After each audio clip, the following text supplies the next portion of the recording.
Hey everybody, welcome back.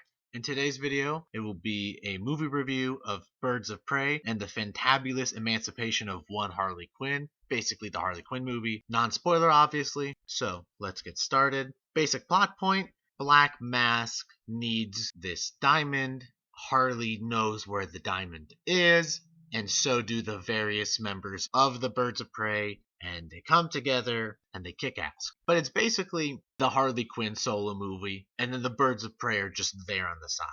I forgot that it was rated R. Once they dropped their first F-bomb within the first minute of the movie, I was like, oh, okay, they're just done with it. And then they just keep throwing them out there, and I'm like, oh, this must be rated R. And then I start seeing the blood and some of the gore and stuff. So I'm glad they actually made it rated R, and I don't know if this movie would have worked as well as it did if it wasn't rated R. I think one of the big problems with Suicide Squad from 2016, besides them, mischaracterizing the characters, was that it wasn't rated R. And the Suicide Squad should be rated R. These villainous type characters should have R-rated movies. So yeah, it was very good. A lot of good action. The story was told in such a cool and fun way. It would show Harley, she was doing stuff, and then it'd switch to one of like the Birds of Prey characters. Harley was narrating a good chunk of the movie. And she was like, oh wait, you don't know this person. Well, let me explain. And it would say like 4 minutes ago, but it'd be like in a different part of Gotham City, or like 4 hours ago, or last week. And she would be narrating it because she's telling this story of this adventure that she was on. Who she's telling it to? Maybe one of her hyenas. We don't really know. But yeah, so I thought that sort of twist on the genre in a way of telling the story, moving forward, but then backtracking and then kind of them all meeting together was really cool. There's a lot of really cool cinematography shots as well. The editing was very well done. The music, the acting, the props, the wardrobe. It feels like Gotham. That's just terrible. And really, we don't know why anyone's still living there. There was a scene where one of Black Mask's henchmen wanted to mess with Harley. And he was like, I don't know if we should mess with her. That's Joker's girl, and I don't want Joker on top of me. He's going to come after me. And it's interesting because even though Joker's not in Gotham at the moment, and it seems like in this story at this time, Black Mask actually is controlling the city, he's still terrified of him. And that just kind of shows the character of Joker, of how terrifying he actually is, and how much control and power and influence he has. And I thought that was really cool that it was just a couple lines, but just to show the fear that that man truly has over that city. And then even later, an event happens that they're like, oh, we can go after Harley now because he doesn't have Joker's protection. And even Harley talks about it in her narration. That, she's like, oh yeah, it kind of sucks now because everyone's trying to kill me. So I thought that was really cool that they incorporated that into the story.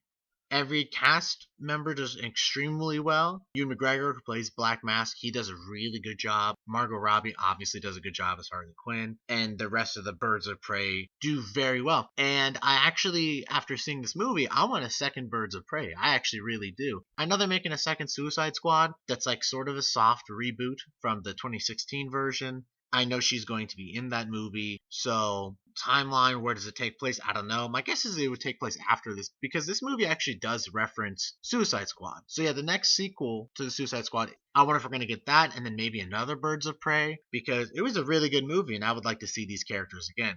And especially that we have Black Canary and Huntress.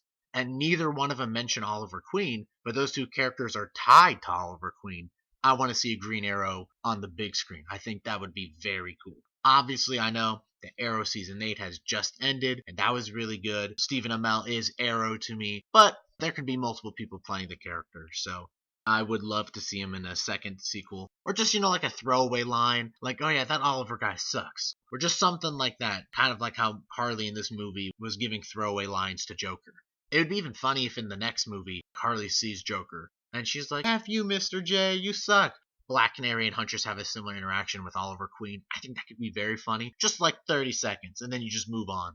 But yeah, no, it was a very good movie. I think DC's been kind of on a roll. Wonder Woman was really good. Aquaman was really good. And Shazam was really good. This was really good as well. And I feel like they're kind of on the right path now. They realize that they shouldn't be what Marvel is. They should do their own things. Supposedly Warner Brothers has a lot of influence on these movies, unlike Disney, who doesn't really influence the Marvel movies, which is why I think the Marvel movies are so good.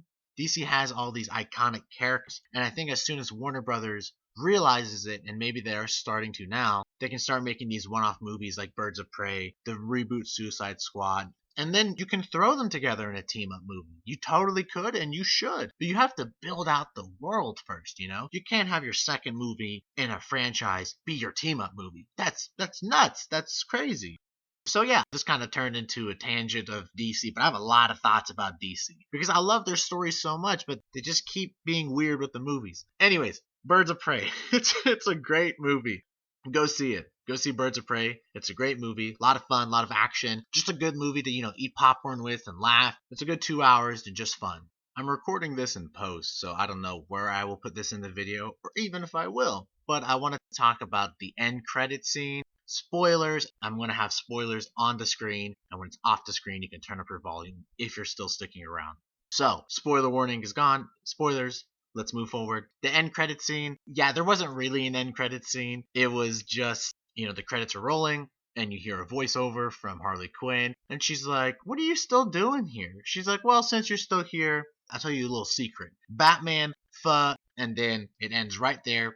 It sort of reminded me of the end of Deadpool when he's doing the bit of Ferris Bueller's Day Off. There is no video image with this. It's just a voiceover.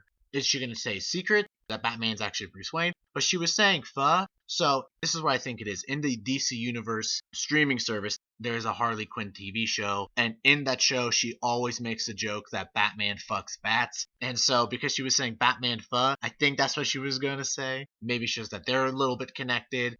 I don't know. It's just kind of a funny little throwaway line. That was the end credit scene. Spoiler warning is gone. Welcome back. Thanks for watching, everybody. If you like this video, leave a like on it. It helps the channel. If you want to subscribe, go ahead and do that. Thanks again, everybody, and I'll see you guys for the next one.